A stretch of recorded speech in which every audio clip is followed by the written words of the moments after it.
전번 시간에 이어서 30평 전원주택을 계획을 하시면 설계에서부터 시공까지 공사기간은 어느 정도 걸리는지에 대해서 설명을 드리고 있습니다. 이번에는 허가와 착공계 부분에 대해서 설명을 좀 드리도록 하겠습니다. 일반적으로 설계와 시공은 많이 알고 계십니다. 설계를 한 도면을 가지고 시공을 하는 부분이니까. 그렇지만 이 중간에 어떤 공정이 들어가고 왜 이렇게 한 20일에서 한 달 정도 설계를 다 했는데 공사를 바로 시작하지 않느냐 이렇게 반문하시는 분도 상당히 있습니다. 그렇지만 이 기간에는 집을 짓기 위한 처리 기간을 일반적으로 잘 모르시고 이게 어떻게 되는지 좀 아시면 공사 계획을 잡고 전체적인 스케줄을 잡는데 건축주에게 도움이 되지 않을까 싶습니다. 오늘은 허가와 착공에 대해서 설명을 드리는데, 일단 설계를 다 했습니다.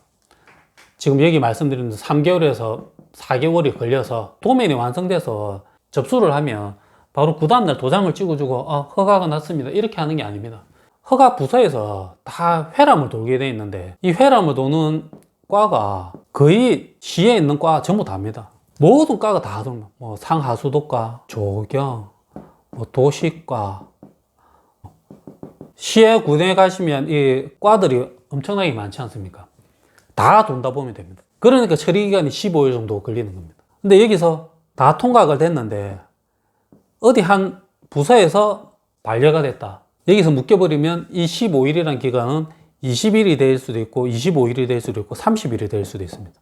제가 여담을 하나 드리면, 창원시 진해구에 조그마한 한 40평 되는 단독주택을 계획을 했었는데 이 도면이 다 되고 이 시군에서 허가를 받는데 한 달 이상 걸렸습니다. 왜 한 달 이상이 걸렸냐? 구에서는 처리 기간이 15일입니다. 15일 안에 웬만하면 다 처리를 해주고 보완할 사항이 있으면 조금 더 걸릴 수 있는데, 창원시 진해구 같은 경우에는 잘 아시겠지만 해군이 있습니다. 제가 이렇게 집을 계획했던 땅 바로 옆에가 해군 부대가 있는 지역이라서 2층짜리 규모의 조그마한 주택인데도 군부대까지 동의를 받아야 되는 그런 케이스였습니다. 군부대 도장도 받아야 되는데 군부대의 처리 기간은 한 달이었습니다. 군부대 자기들은 시청은 15일 내로 이렇게 서류를 처리하게 되어 있지만 군부대는 자기들이 처리 기간은 한 달이기 때문에 한 달 안에 해주면 상관없는 거였습니다. 제가 좀 계속 부탁을 하고 좀 빨리 좀 처리해 달라고 하지만 자기들이 법적으로는 처리 기간은 한 달이니까 이 한 달 안에 처리해 주면 되니까 이 허가를 받는 데에만 한 달 이상 걸렸었습니다. 이런 경우도 있기 때문에 이 처리 기간만 생각해도 보름에서 한 달 정도 잡는 게 보통입니다. 그래서 제가 건축주분들한테 많이 말씀을 드립니다. 처리 기간은 15일이지만 20일 정도는 잡아야 된다. 여기도 각 부서들이 많은데 여기서 하나가 보안이 떨어지면 그것도 이제 하루 이틀이 늦어집니다. 그리고 주말도 걸리거나 또 연휴가 걸려 있다, 그렇게 되면 시간은 더 길어집니다. 우여곡절 끝에 허가를 받았다, 이제 착공계를 집어넣게 되어 있습니다. 이 말은 무슨 말이냐면, 우리가 집을 짓겠다, 이 도면대로 시청에 허가를 받은 겁니다. 이 도면대로 지을 거니까 허가해 달라. 그러면 시청에서 오케이, 너희들 이 도면대로 이제 집을 지어라, 이 도면대로 짓기만 하면 된다, 알겠습니다. 그렇게 해서 바로 땅을 파고 집을 지을 수 있는 게 아니라, 그러면 계획서입니다. 계획서. 어떻게 해서 집을 짓겠다는 계획서를 제출하게 되어 있습니다. 이 계획서가 한마디로 착공계입니다. 이 계획서를 제출하게 되는데, 이 계획서는 예를 들어서 우리 집에 공사를 할 때 남의 집에 피해를 어떻게 안 주기 위해서 울타리를 친다든지, 그 다음에 큰 장비들이 많이 오게 되는데 주변의 차량 통제는 어떻게 하겠다, 관리 감독자는 누구를 집어넣어서 공사를 잘 관리하겠다, 이런 계획서를 다 제출하게 됐습니다. 이런 서류를 제출을 해서 착공계가 통과가 되면 이제 집을 지을 수 있는 겁니다. 이 기간도 한 5일 정도 보셔야 됩니다. 근데 여기에서 중요한 게 이 관리 감독자 항목입니다. 저희가 30평 정도 집을 지으면 잘 알고 계신 것처럼 건축주 직영공사입니다. 그러면 건축주가 직접 그 건설회사를 통하지 않고 건축주가 내가 직접 집을 짓겠다, 이 뜻입니다.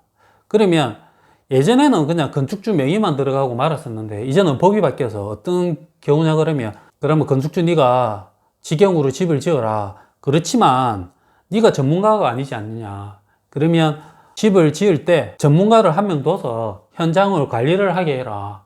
소규모 현장이지만 어쩌면 이게 현장 소장 역할을 하는 겁니다. 현장 소장을 한 명을 둬서 똑바로 집을 짓게 해라, 이 뜻입니다. 관리 감독자를 어떻게 집어넣어야 되냐, 시공자와 계약을 해서 진행을 하게 되어 있습니다. 전 건축주 직영공사는 좀 조그마한 공사이기 때문에 대부분 시공자를 정해서 이제 공사를 하는데, 이런 시공자를 정해보면 예전부터 비전문가들이 솔직히 많았습니다. 건축 공부를 하고 자격증을 가지고 있는 분이 집을 짓는 케이스가 거의 없었습니다. 이런 분들이 관리 감독자가 될 수 있냐? 해당되는 분도 있지만 해당 안 되는 분도 많이 있습니다. 경력을 가지고 있든지 자격증을 가지고 있어야 되는 부분입니다. 그래서 이 부분도 시공자를 선정을 할 때 잘 좀 확인해야 되는 부분입니다. 내 집을 지으실 분이 이런 자격증이 있는 분인지 한번 체크해 놓는 것도 중요하다고 생각을 합니다. 어떻게 보면 이런 부분, 착공기에 관련해서 부분은 관리 감독자를 선정하는 게 중요합니다. 나중에 문제가 안 생기고 공사가 마무리가 잘 되면 괜찮은데, 어떤 문제가 생겼을 때 이런 관리 감독자의 책임도 물을 수 있기 때문에, 건축주 입장에서는 누구를 관리 감독자로 선택을 하느냐, 건축주와 이제 계약을 한 시공자가 정상적으로 관리 감독자 이름에 들어가느냐, 안 그러면 대리인을 또 집어넣느냐, 이것도 한번 잘 체크해 보셔야 됩니다. 별 내용 아니라고 그냥 지나가시는 분 많이 있는데, 정상적으로 잘 처리가 됐을 때는 상관없지만 문제가 됐을 때는 사소한 것 하나도 나중에 큰 문제가 될 수 있기 때문에 건축주라면 좀 관리를 좀 하시는 게 좋습니다. 오늘은 허가하고 착공계에 관련된 내용을 한번 정리해 드렸습니다. 조금 복잡하고 어떻게 보면